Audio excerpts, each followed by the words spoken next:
দর্শক স্বাগত জানাচ্ছি দৈনিক ঘোষণার সংবাদে। এখন দেখবেন প্রতিনিধির পাঠানো ভিডিও চিত্রে বিস্তারিত সংবাদ।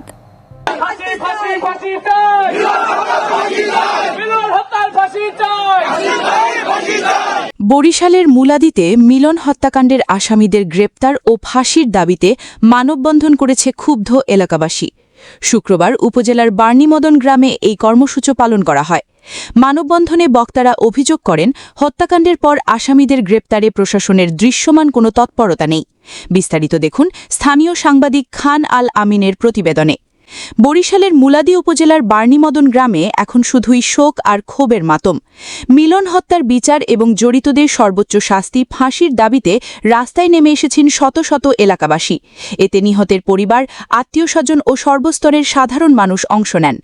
মানববন্ধনে বক্তারা ক্ষোভ প্রকাশ করে বলেন, মিলন হত্যাকাণ্ডের পর সুনির্দিষ্ট এজাহার থাকা সত্ত্বেও পুলিশ এখনও আসামিদের আইনের আওতায় আনতে পারেনি। প্রশাসনের এমন শিথিলতায় চরম উদ্বেগ প্রকাশ করেন তারা।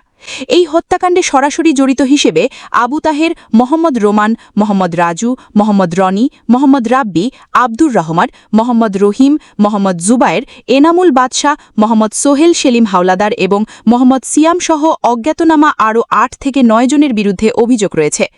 আপনাদের এলাকাবাসীর কাছে আমার একটাই চাওয়া, আমরা সুস্থ বিচার চাই।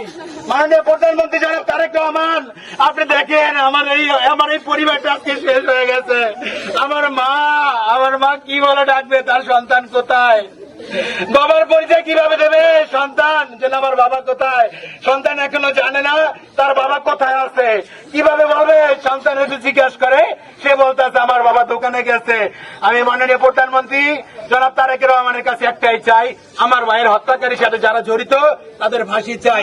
বাংলাদেশ প্রশাসনের কাছে আমি একটাই দৃষ্টি আকর্ষণ করছি, আমার ভাইয়ের হত্যার সাথে যারা জড়িত তাদেরকে ফাঁসি দিতে হবে।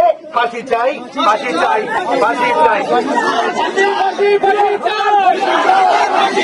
মিলন হত্যার ফাঁসি চাই। আমার ভাই মূল্য কেন? প্রশাসন জবাব দে। ফাঁসি ফাঁসি চাই।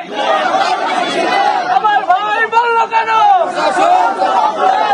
বক্তাদের হুঁশিয়ারি, অনতিবিলম্বে চিহ্নিত এই খুনিদের গ্রেপ্তার করা না হলে আগামীতে আরও কঠোর কর্মসূচির ডাক দেওয়া হবে।